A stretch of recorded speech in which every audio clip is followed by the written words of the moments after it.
네, 정부가 전국의 주택 가격을 단기간에 확 떨어뜨릴 수 있는 방법들은 정말 없을까요? 있습니다. 국회에서 법을 바꾸지 않고도 가능한 방안들이 있습니다. 예를 들어 이렇게만 해도 간단히 해결됩니다. 은행들에게 주택담보대출 원리금 균등 상환 비중을 100%로 높이라고 강제하는 거죠.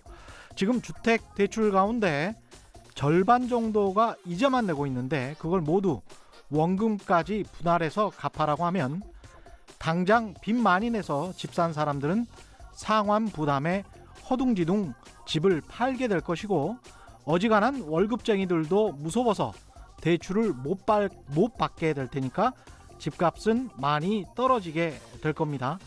대신 부작용이 크겠죠. 아마 소비가 크게 줄어들 겁니다. 경기가 안 좋다고 하는데 경기가 더 안 좋아질 겁니다. 아파트 가격이 일시에 폭락하면 그 원성과 비난 역시 모두 정부에 쏟아지게 될 겁니다. 지금 같은 저금리, 마이너스 성장의 상황에서 가계 자산의 대부분이 집중된 부동산 시장을 단숨에 죽여버리는 선택을 어떤 정부가 할 수 있을까요? 경기 살리기와 집값 억제하기, 둘 다 잡는 묘수가 정말 있을까요? 안녕하십니까. 세상에 이익이 되는 방송 최경련의 경제쇼 출발합니다. 저는 진실탐사 엔터테이너 최경련입니다. 유튜브 오늘도 같이 갑시다.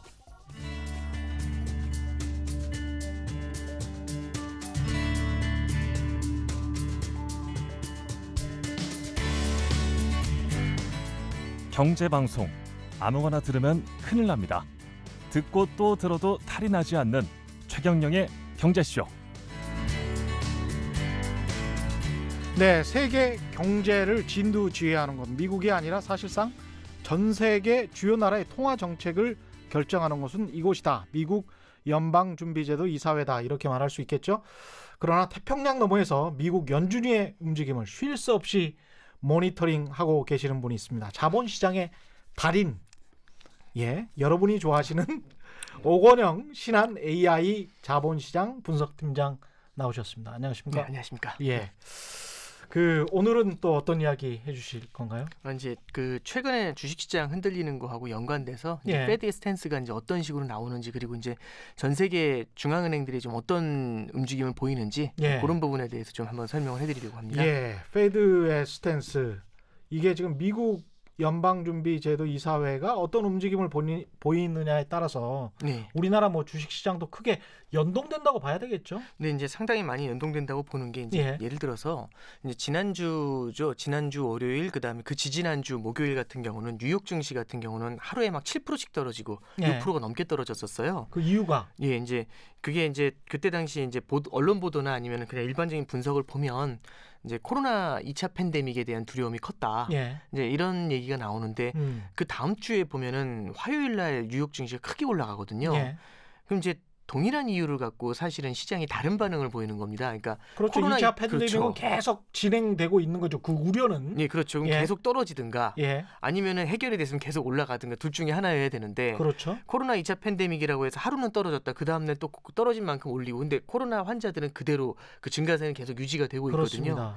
그럼 사실상 이게 원인이라고 보기 어렵다고 생각을 할 수가 있겠죠. 그렇습니다. 그럼 이제 두 번째는 북한 이슈 때문이다라고 이제 말씀하시는 분들도 계시는데, 북한 이슈도 물론 영향을 줄 겁니다. 당연히 코로나 2차 팬데믹이나 북한도 영향을 주겠지만, 북한 이슈 하나만으로 전 세계 시장이 다 이렇게 좀 휘청휘청하고 있다라고 하기에는 우리나라 환율이 일부 뛰는 것에 대해서는 설명이 가능할지 모르지만 전체적인 부분을 설명하기 좀 어려울 것 같거든요.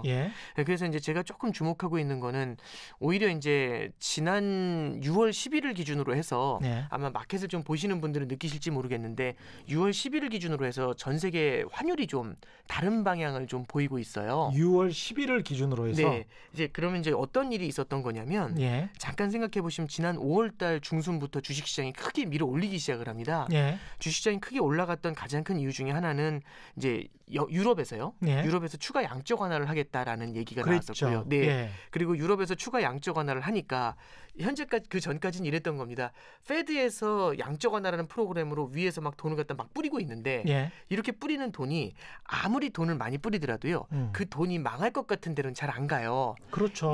약간이라도 성장이 나오면 약간이라도 성장이 나오는 섹터로 안정적인 섹터로 엄청나게 몰려가게 됩니다. 또는 안 망할 것 같은. 그렇죠. 그러면은 지금 같은 경우는 뭐 언택트 같은 경우는 뭔가 비전이 있을 것 같으니까 그렇죠. 미국 주식이나 미국 채권이나 미국의 이제 뭐 하이힐드 채권이나 이런 자산들 쪽으로 계속 쏠려가잖아요. 근데 유럽 쪽은 쳐다도 안 봤던 거죠. 유럽이나 이머징은 여기는 힘들 것 같아 이랬는데 유럽에서 양적 완화를 통해 가지고 경기 부양에 적극적으로 나선다라고 하면 유럽도 약간의 성장이 나올 룸이 생기는 거지 않습니까? 그렇죠. 그러니까 이제 어떻게 되냐면 전 세계 자금들이 우와 여기도 괜찮네 하면서 한꺼번에 또 확 흘려가 들어가는 겁니다. 유럽 쪽으로? 그러면 이제 어떻게 흘러 들어가냐면 미국에서 수익을 냈었던 자산, 그러니까 언택트로 수익을 냈던 자산들이 언택트 자산을 팔고 그렇게 받은 달러를 팔고 유로화나 이머징 통화를 산 다음에 다른 나라의 주식이나 채권 자산을 사들이는 거죠. 그렇죠. 그래서 5월 중순부터 6월 달 초순까지 나타났던 현상은 간단하게 말씀을 드리면 뭐 이제 어떤 분은 이런 말씀하시더라고요. 못난이 랠리다 이런 얘기를 하는 게 뉴욕 증시 막 올라갈 때 미국 올라갈 때 잘 못 오르던 그런 나라의 시장들이 주식 시장들이 갑자기 확 뛰어 올라가는 그런 모습들 그리고 이제 그 달러 약세가 대부분의 통화들 대비해서 뭐 브라질 헤아라나 뭐 저기 러시아 루블하나 뭐 남아공 란두하나 이런 통화들 대비로도 달러가 약세를 보였어요. 그러니까 결국에는 뿌린 달러가 계속 모여 있다가 밑에서 성장이 나올 것 같다라는 생각이 한꺼번에 확 흘러나갔다. 이제 이렇게 생각을 할 수 있죠. 그러니까 미국에서 먹고 다른 나라에서 또 먹기 위해서 다른 나라로 이동했다. 네, 그렇죠. 그러니까 뭐 자금의 이제 순환매다 이런 얘기를 하는데 결국엔 기존에 있던 자금이 이동한 것도 있지만 기존에 있던 자금들도 어떤 생각을 하는 거냐면 계속해서 위에서 달러가 쏟아질 거라는 기대감이 있으면 그렇죠. 페드가 계속해서 돈을 뿌려줄 거라는 기대감이 있으면 지금 있는 데서 여기저기 안심하고 돌아다니면서 수익이 나는 대로 자금이 막 돌아다니는 그런 모습이 생겨날 수 있겠죠. 어차피 미국 연준이 보장해준다고 했으니까 미국에서는 충분히 먹은 것 같고 다른 데서도 충분히 먹을 수 있을 것 같다. 금융시장은 안정돼 있다. 그런 이제 전제가 깔려 있는 거죠. 네, 그렇습니다. 그러니까 이제 이런 이제 비유를 들자면 이런 거예요. 그러니까 예를 들어서 이제 페드라는 형님이 있는데 그 페드라는 형님이 내가 너네들 기분이 우울한 것 같아서 소고기 쏜다 이제 이렇게 얘기한 거죠. 그랬더니 이제 다 모여가지고 한 5-6명 모여가지고 소고기집에 가서 미친 듯이 먹고 있는 겁니다. 계속 시켜. 계속 시키는 것뿐만 아니라 포장까지 해놓는 거죠. 왜냐면 기분이 좋아질 때까지 쏘겠다고 했으니까 집에 가서 먹을 것까지 집에 가서 먹을 것까지 한 100인분 포장하고 있는 거죠. 그리고 와이프랑 애들도 먹어야죠. 그리고 이제 택배까지 불러놓고 이제 그런 거죠. 100인분 가져갈 수는 없으니까. 막 그러면서 이제 막 파티를 열고 있는데 너무너무 기분이 좋은 거죠. 그러면 이제 이 얘기는 뭐냐면은 아직 페드는 오질 않았습니다. 돈 지불하고 물주는 오지 않았는데 지금 파티가 이미 일어나고 있는 거죠. 그래서 이 파티가 뜨거워지고 있는 겁니다. 근데 이제 문제는 뭐냐면 여기서 제일 큰 리스크는 뭐냐면 돈 주겠다는 사람이 생각보다 덜 줬을 때가 문제잖아요.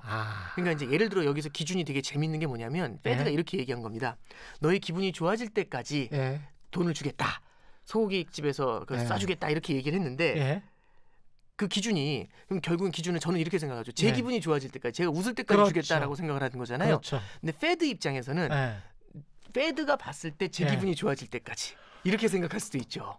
제가 괜찮다고 부장님이 느낄 때까지. 쏜다고 하시고 소고기 막 먹어 쭉 하시다가 어유 배부르네. 나는 다 먹었어. 그러면서 이제 젓가락을 그런 딱 느낌이죠. 내려놓는 거예요. 그러면 다른 사원들이 눈치 보고 이거 계속 먹어야 되나? 이렇게 되는 거죠. 그러면 나도 저도 부릅니다, 부장님. 뭐 이렇게 되는 거군요. 그러니까 이제 느낌이라는 게 그래서 이제 페드가 이제 6월 10일을 아까 말씀드렸지 않습니까? 6월 10일 날을 기준으로 해서 환율의 변화가 생겼다고 했는데 그때 6월 10일 날 원달러 환율이 1,190원까지 내려왔었어요. 근데 지금 보면 1,210원 정도 하거든요. 그리고 원달러 환율뿐만 아니라 전 세계에 있는 대부분의 통화 가치가 달러가 다시 강세로 돌았습니다. 이 모습을 좀 볼 필요가 있는데 달러가 강세로 된다는 얘기는 달러 가치가 오른다는 얘기는 달러의 가치라는 건 달러의 수요하고 공급으로 결정이 되지 않습니까? 여태까지는 달러가 공급이 확 늘어날 거라는 기대감에 달러가 약세로 눌렸는데 만약 공급 사이드에서 만약 페드 형님이 달러를 무제한 퍼주겠다고 했는데 생각보다 덜 퍼준다라고 하면 공급 사이드에서 달러의 공급이 줄어들게 되기 때문에 달러의 강세가 나타날 수가 있겠죠. 그래서 6월 10일 날 11일 날을 보니까 어떤 일이 있었는지를 보니까요. 이제 페드에서 FOMC라는 걸 했던 겁니다. FOMC는 이제 미국 페드가 기준금리를 인상할까 말까, 뭐 예를 들어서 기준금리를 인하할까, 돈을 더 풀어줄까 이런 걸 결정하는 회의잖아요. 45일에 한 번씩 열리는 회의입니다. 근데 이제 이번 6월달 FOMC 때 이제 페드가 했던 얘기를 그냥 간단히 정리하면 첫 번째는 이런 얘기를 해요. 2022년까지 금리 인상을 안 하겠다. 제로 네. 금리를 유지하겠다 이런 얘기를 해요. 그랬죠. 근데 문제는 뭐냐면 아무도 거기에 감동을 받지 않았던 게 모두 그렇게 생각을 했거든요. 그거는 나도 그렇게 생각해요라는 얘기죠. 원래 그렇게 생각했는데 뭐 새삼스럽게. 그렇죠. 뭐 새삼스럽게 그런 말씀을 해서 이제 이런 느낌이죠. 다 알고 있었어요. 이런 얘기죠. 그러니까 뭐냐면 경기 부양을 한다고 막 하는데 뭐라고 하냐면 증세는 안 하겠습니다. 이런 얘기하면 뭐야 이런 얘기를 왜 하지? 이런 느낌인 겁니다. 그러니까 그런 얘기를 하니까 시장이 이런 느낌이죠. 근데 이제 두 번째는 시장이 기대했던 건 뭐냐면 화끈하게 더 많이 쏴주겠다는 걸 보증해 주길 바라거든요. 그러니까 소고기집에서 아유 뭐 포장까지 다 쏴줄게 내가 걱정하지 말고 그냥 계속 쏴. 계속 먹어. 계속 시켜. 이제 이런 얘기를 하는 걸 원하는 건데 이제 시장에서 기대했던 것 중에 하나가 뭐냐면 양적 완화를 늘리는 겁니다. 근데 양적 완화를 늘린다는 얘기는 안 나왔어요. 오히려 지금 수준에서 자금 풀고 있는 거를 요 정도 수준으로 유지할게요. 단 시장이 필요하다고 느껴진다면 돈을 더 풀겠습니다. 이렇게 얘기해요. 그럼 아까 전에 무슨 얘기냐면 너희가 좋을 때까지 돈을 풀게요라는 말을 했지 않습니까? 그럼 이게 무슨 얘기냐면 시장이 필요하다면이라고 할 때 저는 주식시장이 계속 무한대로 올라야 되니까 계속 더 줘야 돼요. 이제 이런 생각을 하면 됩니다. 뭐냐면 올해 100만 원을 벌었습니다. 근데 작년에 올해보다 5% 성장을 하려면 100만 원의 5%가 아니죠. 지금보다 5% 성장하려면 105만 원을 벌어야 되지 않습니까? 그렇죠. 그리고 그 이후에도 또 5% 성장을 하려면 110만 원을 넘게 벌어야 되고요. 그렇죠. 이 얘기는 뭐냐면은 결국엔 지금보다 주가를 더 끌어올리려면 돈의 힘으로만 끌어올렸다면은 지금보다 더 많은 돈을 뿌려야 더 세게 밀어 올릴 거지 않습니까? 이미 중력의 힘이 위로 작용하고 있는데. 그러네요. 그러니까 이걸 갖다 버티는 정도가 아니라 버티면서 더 밀어 올리려면 더 많은 돈을 뿌려야 되는 이제 그런 이슈가 있을 겁니다. 그러니까 시장 입장에서는 주가 더 올리려면 당장 더 줘야지라는 생각을 하고 있는 거고요. 그러니까 시장이 필요하다는 건 이 얘기고요. 지금이라도 더 많이 줘야 주가를 더 올린다고. 그렇죠. 페드가 봤을 때는 그럼 어떤 이슈가 있냐면 페드 입장에서는 이렇게 생각을 할 겁니다. 페드는 자산 가격을 올리는 게 중요한 게 아니고요. 금융시장이 원활하게 돌아가는 게 중요한 겁니다. 그러니까 울지 않는 게 중요한 거지 너무 행복해하는 걸 원하는 건 아니죠. 실물 경제가 그렇게 좋은 것도 아닌데 페드 입장에서는 전통적인 사고방식으로는 그럴 수 있겠습니다. 충분히. 그러니까 이제 페드 입장에서는 뭐냐면은 제일 중요한 건 페드가 바이러스를 치료할 수는 없습니다. 그렇죠. 바이러스를 치료를 할 수 없고 사람들을 갖다 고용을 시켜줄 수는 없는데 다만 이건 문제죠. 이렇게 바이러스 치료도 안 되고 고용이 안 돼가지고 경제가 멈춰 있을 때 금융시장까지 무너지면서 그러니까 제가 몸이 여기저기 안 좋아요. 근데 그런 상황에서 심장까지 멈춰버리면 그냥 죽어버리는 거지 않습니까? 그렇죠. 심장은 뛰게 금융시장은 원활하게 돌아갈 수 있게 자금을 공급해 주는 게 페드의 롤입니다. 그래서 페드가 생각하는 필요하다면이라는 건 자산 일반 시장이 생각하는 것처럼 자산 가격을 계속 밀어 올리기 위해 더 많은 돈을 줘야 된다. 이 얘기가 아니고 페드 입장에서 말하는 필요하다면은 금융시장이 그래도 잘 돌아가고 있다면 그 정도의 수준. 그럼 보면 지금 미국 채권 시장이나 주식 시장은요 이미 전고점을 다 돌아왔어요. 전고점이라는 게 뭐냐면 이미 올해 초에 사상 최고치를 돌파하고 있던 그 레벨로 다시 돌아온 겁니다. 그러니까 미국 경제가 너무나 뜨겁다. 반세기 만에 최저 실업률이다 해서 돌파했었던 사상 최고치를 갖다가 금리가? 지금 돌아온 겁니다. 그러니까 이제 페드 입장에서 딱 봤었을 때는 지금이 그렇게 절실하게 필요할까라는 얘기죠. 아니 실업률이 10%가 훨씬 높고 한 13% 되는 상황에서 금리는 과거하고 똑같다. 과거의 실업률은 3.5% 정도였는데 이렇게 생각을 해보면 자산시장이랄지 금융시장이 실물 경제에 비해서 페이드 입장에서 봤을 땐 야 너무 쟤들 흥청망청하고 있는 거 아니야? 내 돈으로?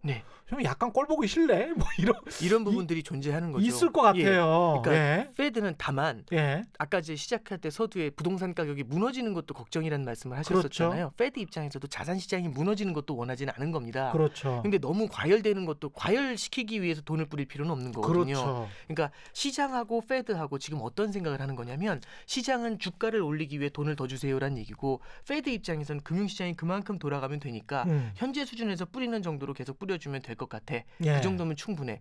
그래서 페드가 하는 말에 대한 표현, 페드는 필요한 만큼 주겠습니다라고 할 때 필요한 만큼의 주체가 시장이 생각하는 제가 말하는 주가의 올림이냐 아니면 페드가 생각하는 금융시장이 원하는 움직임이냐 이 두 가지를 놓고 본다면 페드 입장에서 생각하는 거죠. 관점이 전혀 다르네요. 관점이 전혀 다른 겁니다. 근데 그걸 시장이 감지했다. 그런 거죠. 네, 그렇죠. 예. 시장은 이런 거죠. 그러니까 시장이 물어봅니다. 아니 돈을 계속 준다는데 왜 안 주세요? 했더니 페드가 너 울 때 줄게 이런 얘기를 하는 거죠. 그럼 제가 울 때까지는 돈을 안 준다는 얘기입니다. 예, 그럼 폭락하기 전까지는 안 줄 거다. 뭐 폭락이라는 표현보다는 예. 어쨌든 시장이 긴장감을 느끼거나 할 때까지, 그러니까 웃게 하기 위해서 돈을 주지는 않겠다라는 게 되게 중요한 키포인트가 될 수 있는 지금 거죠. 상당히 좀 진중한 상황인데 네. 쉽게 말해서 상중에 막 웃고 다닐 수는 없는 거 아니에요. 네. 경제가 이렇게 안 좋은데. 네. 근데 막 웃고 다니는 사람들이 보이는 거지. 그것도 부채로, 네. 막 빚으로. 네. 그러니까 저러면 안 되는데. 예. 이런 거군요. 네, 그러니까 그래서 FOMC에서는 그 양적 완화의 규모를 더 늘리겠다라는 예. 얘기를 하지 않고요. 현 수준으로 동결을 하는데 다만 필요하다면 늘려줄게요라는 얘기를 합니다. 그러니까 별로 시장이 원했던 답은 아닌 거죠. 탁월한 심리전이군요. 이거는 네, 완전히 그렇습니다. 정말 심리전입니다. 예. 그리고 또 하나 나왔던 게 뭐냐면 페드에서 이제 어떤 걸 한다고 했냐면 지난 3월 말에 주식시장이 막 흔들리고 채권시장이 흔들릴 때 지금 미국의 가장 큰 문제 중에 하나가 회사채의 부채가 많다라는 말씀, 회사의 부채가 많다라는 말씀 드렸지 않습니까? 예. 회사채 시장이 굉장히 연약해요. 워낙에 기업들의 부채가 많은 상태에서 부채가 많은데 코로나 때문에 수익성이 안 나게 되면 부채가 많은 기업들이 다 무너져 내리지 않습니까? 그렇죠. 그래서 기업의 부채가 굉장히 심각하단 말이죠. 예. 그래서 회사채 시장을 살리기 위해서 페드가 뭐라고 하냐면 코로나 터지자마자 회사채 시장이 붕괴되기 시작을 했거든요. 그랬죠. 그랬더니 페드가 들어와서 한 얘기가 우리가 회사채까지 사줄게요 라는 얘기를 했던 그 겁니다. 이야기 분명히 했어요. 네, 회사채를 사주겠다고 하는데 7,500억 달러만큼 회사채를 사주겠다라고 약속을 했거든요. 어마어마한 규모입니다. 네, 어마어마한 예. 규모죠. 예. 근데 지금까지 사들인 게 뭐냐면 55억 달러 샀어요. 에이? 그러니까 7,500억 달러 중에 산다고 한 게 55억 달러를 샀어요. 1%도 못 샀죠. 그러니까 7,500억 달러 사주겠다고 해놓고 네. 말만 그렇게 뻥처럼 쳐놓고 네. 그다음에 55억 불밖에 안 예, 샀어요. 현재까지 55억 불을 샀죠. 물론 이제 뒤에 더 사야겠지만 예. 55억 불밖에 안 산 겁니다. 한 6조 원 정도 샀네. 네, 그러니까 예. 시장에서는 얘기하는 게 아니 이게 뭐냐. 그래서 이제 이번에 FOMC에서 뭘 기다렸던 거냐면 이 회사채도 좀 화끈하게 산다는 어떤 얘기가 나오지 않겠어라는 기대감도 가지고 있었던 겁니다. 예. 근데 이게 재밌는 게 뭐냐면 이 회사채를 사는 게 페드 입장에서 쉽지가 않아요. 55억 불밖에 못 샀던 이유가요. 이런 예. 겁니다.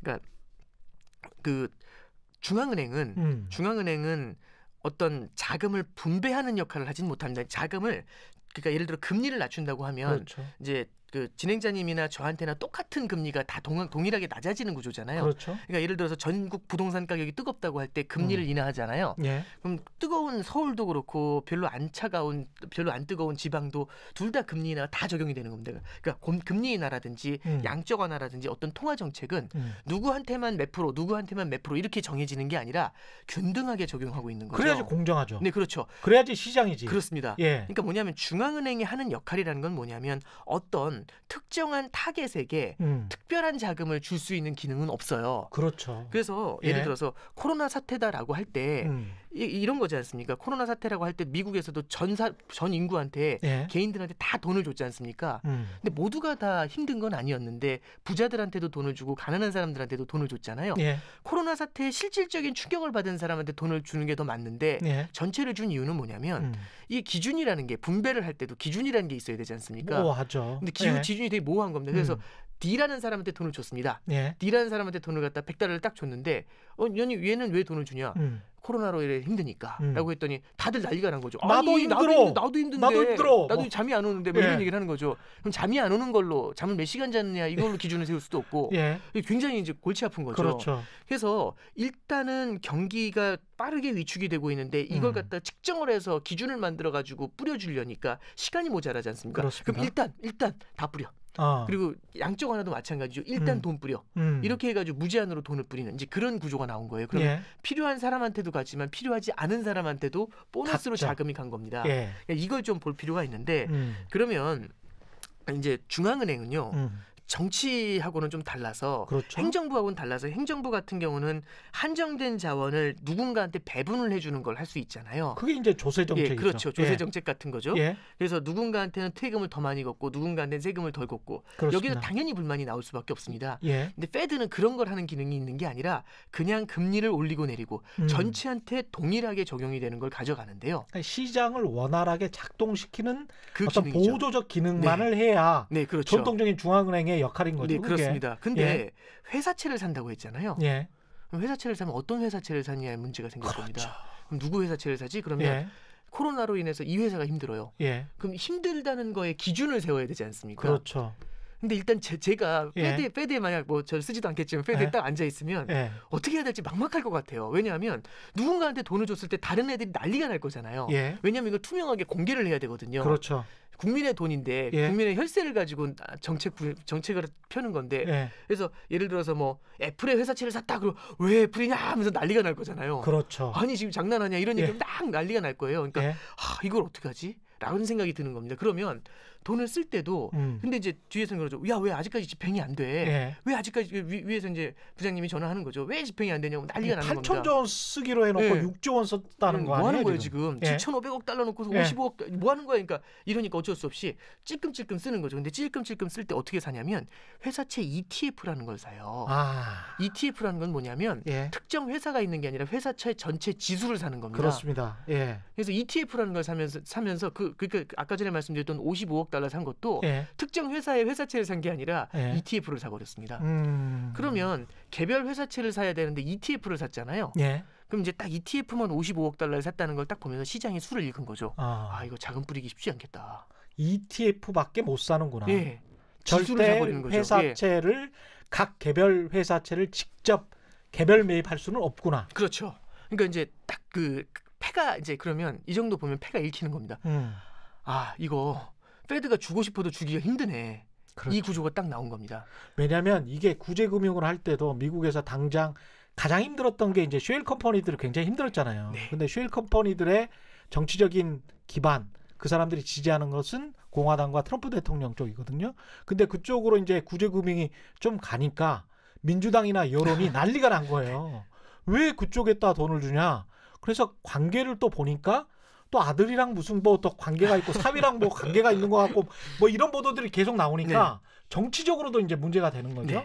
근데 연방 중앙은행이 연준이가 만약에 어떤 특정 쉐일 컴퍼니의 회사채를 사서 그걸 구제해줬다. 이러면은 이거 감당하기가 쉽지가 않죠. 그러니까 사실 그 분배에 대한 공정성을 확보하기 위해서 행정부도 존재하지만 의회가 존재하는 거지 않습니까? 근데 이제 중앙은행 같은 경우는 그런 게 존재하지 않는 상태에서 자의적으로 어떻다라고 하면 굉장히 많은 공격을 받을 가능성이 있겠죠. 그러다 보니까 굉장히 어려운 겁니다. 그러니까 시장은 이런 거죠.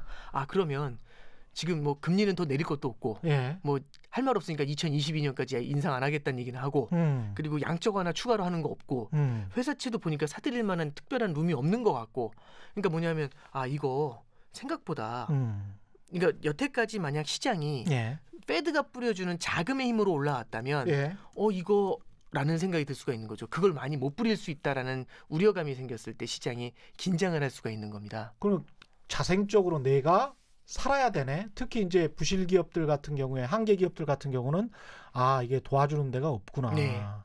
미국 페드마저 저러면 한국 중앙은행도 마찬가지일 거고 각 나라들도 다 마찬가지일 거고 결국 개별 기업들의 회사채를 도와줄 수 있는 방법은 없겠구나. 그런 어떤 인식이 생긴다는 그러면 7,500억 달러라는 자금이 뿌려져 나올 줄 알고 소고기집에서 7,500억 달러 뿌려주실 줄 알고 지금 파티하고 다 싸놨는데 포장까지 해서 다 싸놨는데 전화를 안 받으시는 거죠. 이분이 안 오시고 이거 어떻게 해야 되나. 전화를 안 받아. 그러니까 이제 이런 거죠. 이분이 돈을 줄 수가 없는 구조야 라는 얘기를 하면 여기서 소고기 지금 파티하고 있던 사람들 표정이 뭐 이렇게 되겠죠. 근데 시장이라는 게 정말 무서운 게 B- 같은 회사채 금리들을 제가 꾸준히 살펴보는데 이 코로나19 사태 이후에 꾸준히 올라요. 떨어지지를 않아. 그건 뭐냐면 사람들이 공포를 느끼고 있다는 거의 지금 한 9% 가까이 돼요. 쭉 올라버리더라고. 그거는 망할 회사들은 망할 수도 있다라는 그 시장의 인식이 계속 그런 공포 심리가 있는 거예요 지금. 그러니까 아까 말씀드렸던 것처럼 양적 완화라는 거는요. 그러니까 특정 대상을 향해서 딱 그 자금을 주입해 주는 게 아니라 그냥 맨 위에서부터 돈을 막 쏟아 부으는 겁니다. 그렇죠. 그럼 쏟아 부으면은 그 돈은 어디로 가냐면 은행들한테 가거든요. 양적 완화는 국채를 사들이는데 은행이 보유하고 있는 국채를 이제 샀어요. 그러면은 중앙은행에 사면서 은행한테 현금을 줬을 거지 않습니까? 그럼 은행이 그 현금을 어디다 쓰냐면 무언가 뭐 셰일 기업이나 이런 데 대출 안 해주겠죠.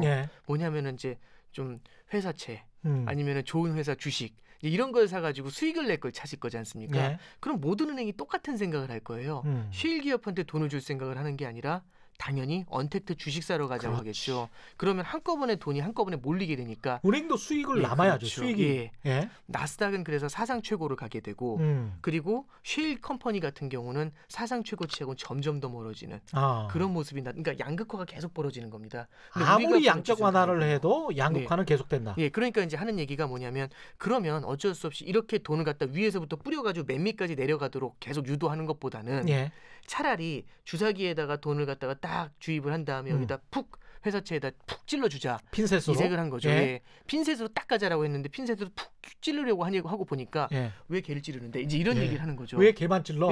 나도 좀 맞춰줘. 뭐 여기 다 난리가 나는데 이거 그러니까 그래서 그 의회가 그러니까 그 페드가 어떤 오소로티 어떤 권위가 있는 어떤 그런 기준이 존재하지 않는다면 돈을 뿌리기가 굉장히 어려운 상태가 됩니다. 그래서 이제 보시면 FOMC가 끝난 다음 날 주식시장이 이제 크게 한번 흔들리게 되거든요. 그게 뭐냐면은 이제 시장이 페드하고 약간 좀 페드가 약간 좀 스탠스가 바뀐 거 아니냐라는 두려움. 결국에는 지금까지 주식시장의 상승이 페드발 유동성에 의해서 촉발된 거라고 한다면 그 유동성 공급이 만약에 줄어든다. 내지는 현 수준밖에는 안 된다. 이런 정도. 왜냐하면 시장은 계속 더 많이 뿌려줄 줄 알고 하늘까지 갔는데 이런 느낌을 받게 되면은 시장이 좀 긴장하는 이제 그런 모습이 나타날 수가 있겠죠. 야, 근데 미국 사람들이 일본보다는 훨씬 더 자본주의 원칙에 충실한 것 같이 보이는 게 이런 상황에서도 일본은 뭐 회사채랄지 심지어는 주식도 일본 은행이 샀었잖아요. 그런 거를 감안해 보면 그래도 여전히 자본주의 원칙에 충실하구나. 충실하려고 하는구나. 뭐 그런 것 같습니다. 그러니까 이제 일본 같은 경우도 이제 주식을 살 때 지금 주식 ETF를 사요. 리츠도 리츠 ETF를 사고 그렇게 이제 가거든요. 회사채는 조금 다르지만, 근데 또 이제 주식도 개별 주식을 산다고 할 때 사회책임 기업들에 대한 기준을 세워야 된다는 얘기를 해요. 이제 이게 뭐 사회책임 기업이 뭐 길게 돌아가는 것보다는 그냥 착한 기업들. 그래서 고용 많이 해주고. 그런 기업들한테 더 많이 사줄게 이제 이런 얘기들을 하거든요. 그래서 뭐 anyway 이제 일본은 그런 케이스고 미국 같은 경우도 지금 그럼 어렵지 않습니까? 그래서 시장이 한번 6% 빠지면서 긴장하는 모습을 보니까 페드에서 이제 그 다음 날 이제 정책을 발표해요. 지난주 월요일 날 정책이 딱 발표됐는데 어떤 정책이 나오냐면 회사채 산다. 근데 회사채를 살 때 제일 문제는 ETF라는 건 사실 ETF를 산다는 거는 사실 그렇게 ETF가 규모가 크지 않기 때문에 페드가 엄청난 돈을 때려부어서 7,500억 달러씩 때려부어서 ETF를 살 수가 없어요. 그래서 시장이 이거는 쉽지 않다라고 생각을 했는데 시장이 이제 페드가 얘기하는 거죠. 그냥 페드 자체에서 지수를 만들겠다.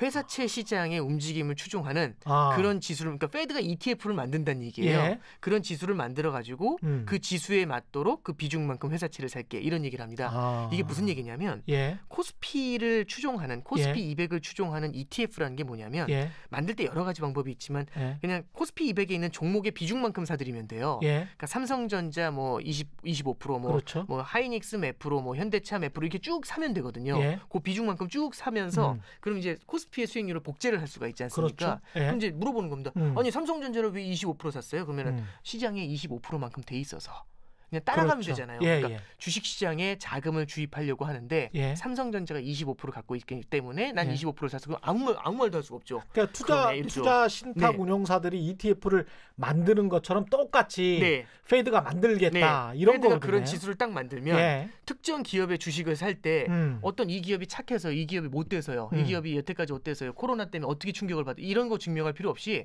그냥 시장에 있는 비중만큼 사들이면서 하는 얘기가 그렇죠. 우리는 특정 회사를 지원하는 게 아니라 회사채 시장을 지원합니다. 그래서 회사채 시장의 비중만큼 사들입니다. 라고 하면 할 말이 없죠. 그러네요. 그래서 그게 이제 지난주 월요일 날 페드에서 했던 발표입니다. 간접적으로 시장 심리도 안정시키고 그다음에 돈도 조금 조달해 줄 수 있다. 시장에서. 그렇죠. 그러니까 이제 핵심은 뭐냐면 결국에는 페드에서 엄청나게 많은 회사채를 사들인다고 했는데 딱 보니까 폼이 이거 사들일 수가 없을 것 같아요.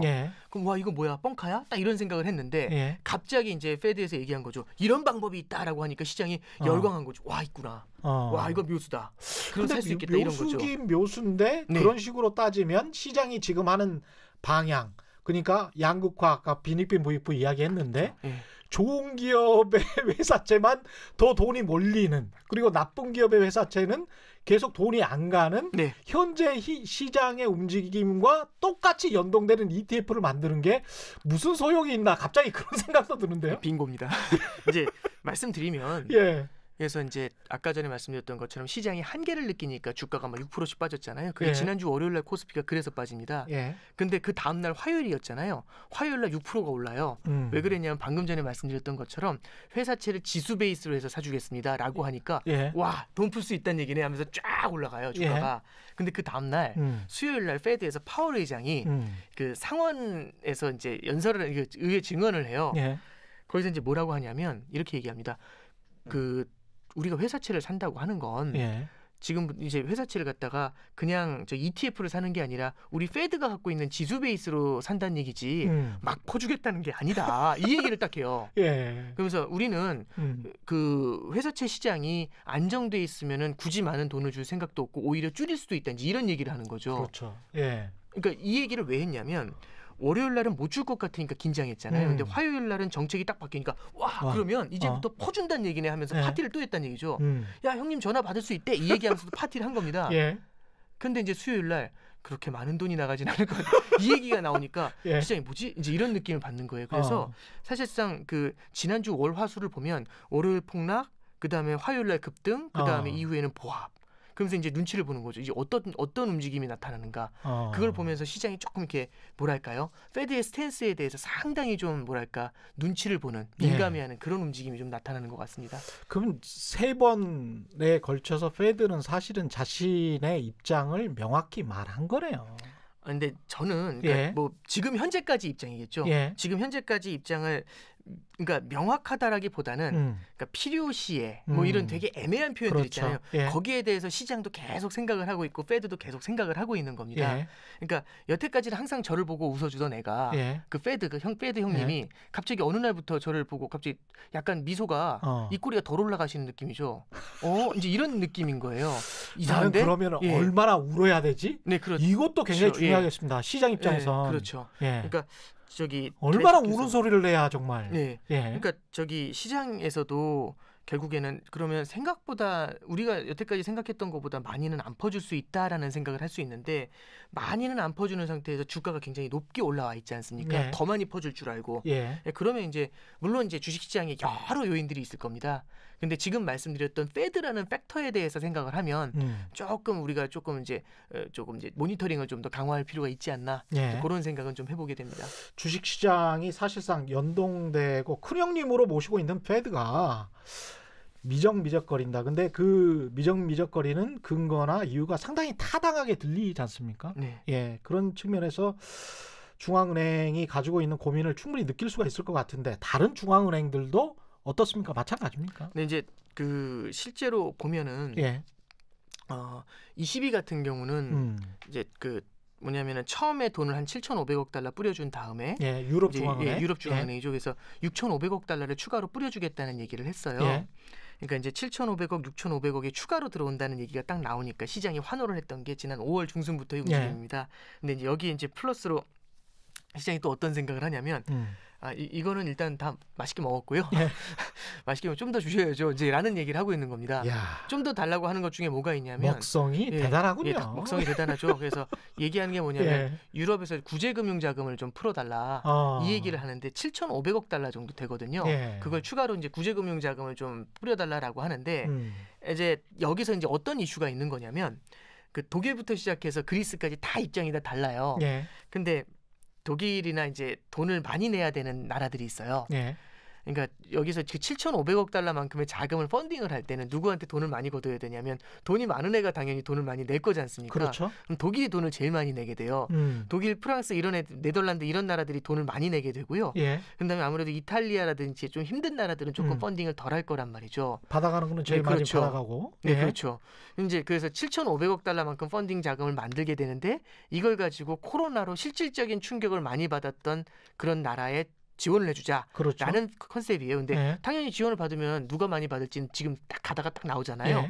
그럼 뭐 예를 들어 이탈리아 얼마 받고 이렇게 딱 나오게 되면은 얘네들이 대출을 많이 받을 거야 이런 느낌이 딱 나는데 돈 내는 순서에 거꾸로 거꾸로죠. 거꾸로가 되네요. 그러니까 이제 이런 생각이 딱 들게 되는데 이제 이탈리아 같은 나라에서는 뭐라고 하냐면 이 돈은 우리 유로존이 살아남기 위해서 정말 혁신적이고 아름다운 돈이다. 그러니까 긴하게 쓰겠다라고 얘기하는 거고요. 독일은 잠깐 주는 게 아니라 빌려주는 거다. 빌려주는 거다. 이건 갚아야 되는 돈이다라는 얘기를 하는 거죠. 그래서 무슨 소리냐 하고 한참 싸우다가 이제 얘기가 나온 건 5천억 달러는 주는 거고 2,500억 달러는 갚아야 되는 거다. 빌려주는 거다. 이런 얘기까지 막 나오고 그거 갖고 막 협상을 좀 해요.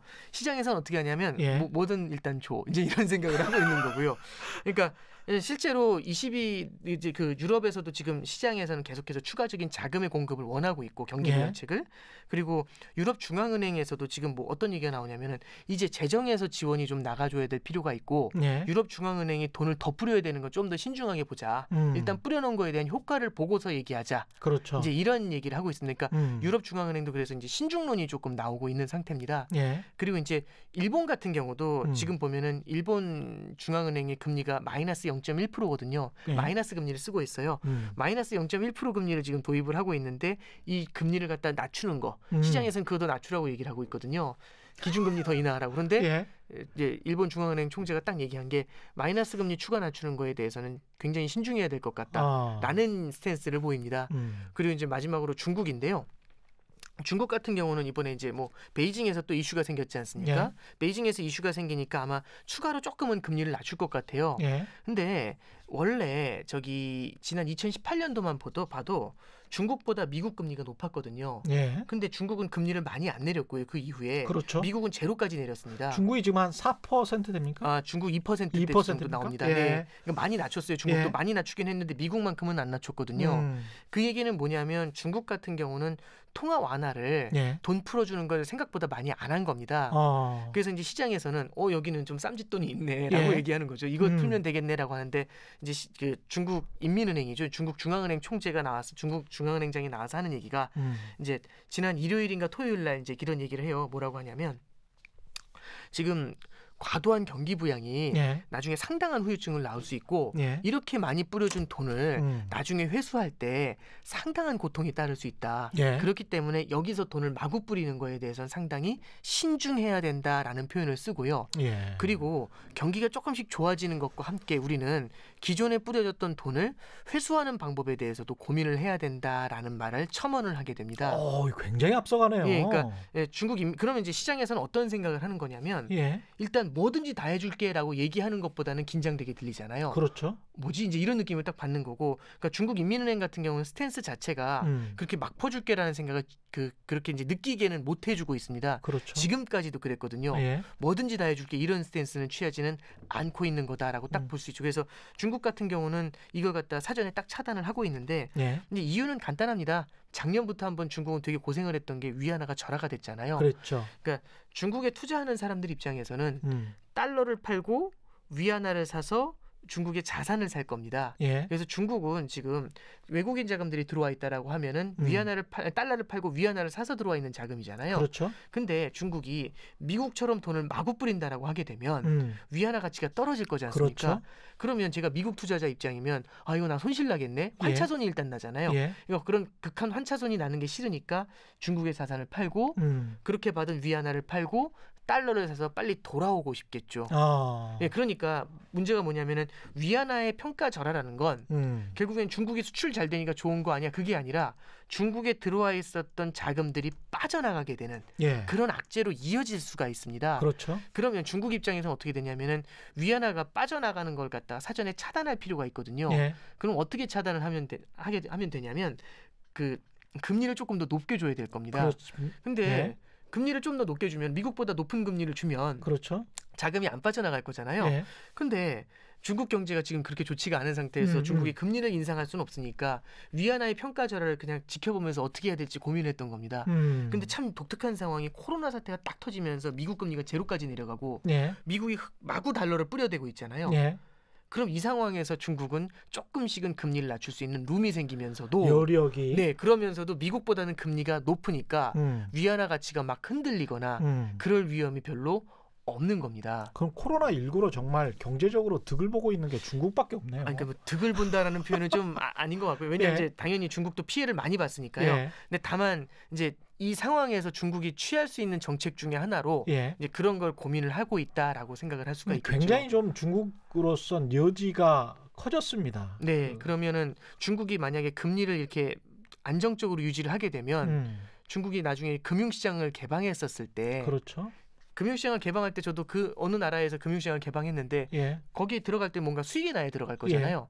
근데 뭐가 좋나요? 이렇게 물어봤더니 하는 얘기가 우리 위안화가 안정돼 있습니다. 오케이, 좋습니다. 두 번째는 금리가 높습니다. 그러면 2%가 낮다고 볼 수 있지만 지금 상황에서 2%는 높은 수준이지 않습니까? 그러면 이제 자금이 흘러 들어갈 수가 있겠죠.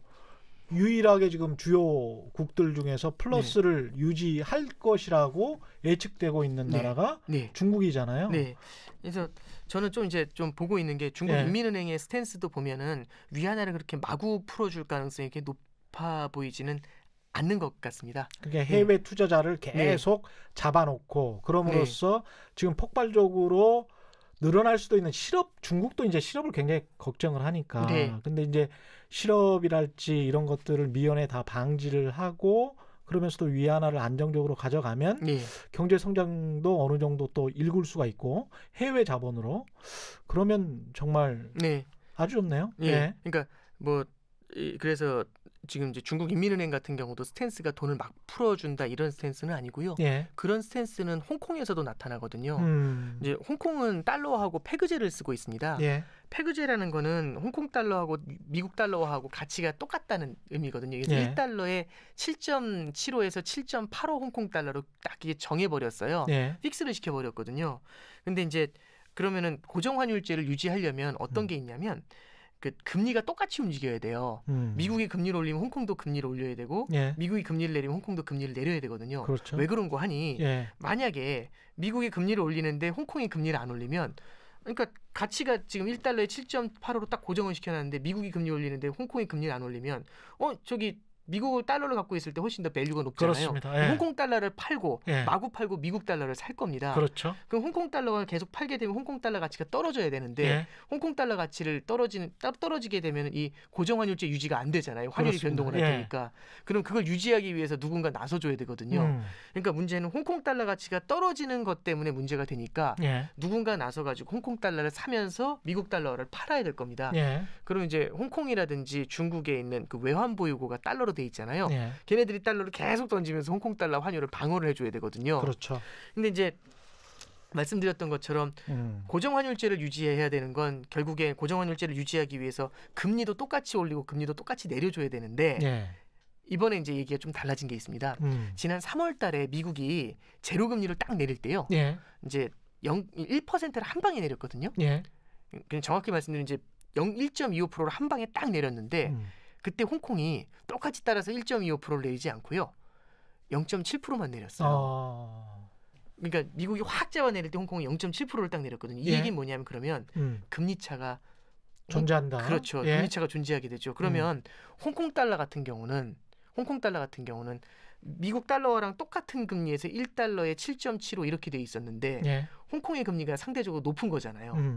그럼 어떻게 되냐면 홍콩 달러에 대한 수요가 생겨나게 됩니다. 그러네요. 그래서 지금 이제 뭐 홍콩에 뭐 이제 되게 불안하다라고 해가지고 홍콩에서 자금 뭐 대규모 빠져나가고 난리가 난다라고 하는데 지금 홍콩 달러가 강세 압력을 받고 있습니다. 오히려 금리차가 존재하니까. 금리차가 존재하니까요. 그래서 이제 결국에 방금 전에 이제 중국의 케이스에 대해서 말씀드렸던 것처럼 통화 정책이라는 거, 환율 정책이라는 거는 결국에는 이렇게 여러 가지 경제 상황하고 다 엮여 있거든요. 그러다 보니까 중국에서도 함부로 지금 보면은 저는 위안화라든지 홍콩 달러의 가치를 안정시키는데 통화 정책 체제의 안정을 시키는 게 조금 더 좀 웨이트를 두고 있는 거 아니냐. 어느 정도 경기가 좀 개선됐으니까 그런 것 같습니다. 중국이 일본이 한번 미국에게 그 환으로 당하는 걸 봐서 정말 안정되게 그러면서도 좀 뭐랄까요? 현명하게 처신을 하고 있는 것 같습니다. 그런 것 같습니다.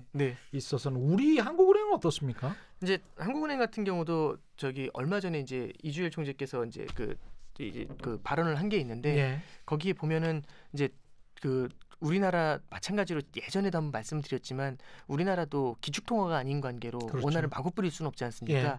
그래서 원화를 마구 뿌리는 거에 대해서 상당한 이제 경계감, 그러니까 신중해야 된다라는 표현을 이제 정확하게 어떤 얘기를 하시냐면 준재정적인 역할을 한다는 얘기가 나와요. 예. 준재정이라는 게 뭐냐면 정부가 쓰는 게 재정이잖아요. 세금을 쓰는 게. 근데 한국은행이 나서서 국채를 사들인다고 하는 건 그러면서 돈을 뿌린다는 건 어떻게 보면은 준재정적인 역할이다. 재정에 준하는 역할이다. 이제 이런 얘기죠. 예. 이런 역할을 할 때 그냥 한국은행이 자의적으로 마구 하느냐 아니면 어떤 국민적인 컨센서스를 만들어서 진행하느냐라고 예. 한다면 후자죠. 국민적인 컨센서스를 만들어서 신중하게 진행하는 게 좋을 것 같다라는 얘기를 이제 했거든요. 그러니까 예. 저는 좀 그걸 보면서 느끼는 게 뭐냐면 시장에서는 어떻게 보면 막 퍼주는 걸 원할 겁니다. 예. 자산 가격이 올라가는 걸 원할 테니까요. 근데 지금 전 세계 중앙은행들이 전체적으로 뭐 모르긴 모르지만 전체적으로 지금 현재까지 올라와 있는 이 자산 가격을 보면서 그렇죠. 무언가 이제 여러 가지 좀 고민을 하고 있는 거 아닌가라는 예. 생각이 좀 이렇게 이번에 이제 한국은행이나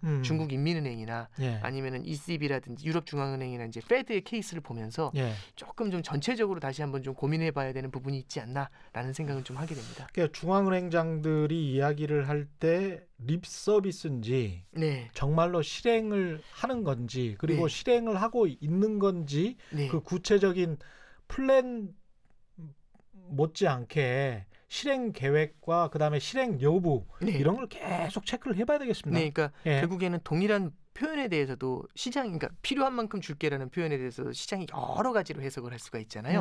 그러니까 어떻게 보면 시장은 자기 입장에서 해석을 하려는 거고 예. 중앙은행은 중앙은행의 입장에서 생각하려는 거고. 예. 그러니까 저 시장은 이거죠. 내가 계속 웃을 수 있게 지금도 웃고 있지만 계속 웃을 수 있게 더 줘라고 얘기하는 거고 중앙은행은 네가 울 때 줄게라고 얘기하고 있는 이제 그런 이제 동상이몽은 분명히 존재하는 게 아닌가 생각이 되네요. 그러니까 중앙은행의 입장과 개인 투자자의 입장은 분명히 다를 수 있다. 지금 동학개미 운동까지 막 일어났는데 그거를 좀 동학개미 개인 투자자라기보다는 예. 어떤 시장 전체에서 그렇죠. 느끼는 것들하고 좀 차이가 있다 이제 그렇죠. 이런 생각을 좀 그렇게 말씀드릴 개인 수 있겠네요. 투자자들한테 마지막으로 좀 조언을 이런 상황에서는 네. 어떻게 해야 될까요? 그러니까 지금 한 결국에는 2100선에서 네. 계속 왔다 갔다 하고 있는데 네. 그러니까 계속해서 이제 사람은 관성이 있습니다. 올라가면 더 올라갈 거라는 생각을 많이 하거든요. 그렇죠. 그러니까 저는 이제 여태까지 이제 올라온 것에 대해서 원인이 결국 유동성이 원인이라면 물론 다른 게 원인일 수 있습니다. 근데 네. 유동성을 공급한 게 가장 큰 원인이었다고 한다면 이 유동성이 계속해서 증가할 것이다라는 데에 대해서 지금 사실상 하나의 퀘스천 마크가 들어온 케이스잖아요. 네. 그럼 여기에 대해서는 좀 우리도 좀 면밀하게 좀 모니터링하면서 신중하게 가는 게 조금 더 필요하지 않겠나. 그냥 무조건 그렇죠. 믿으면 안 된다.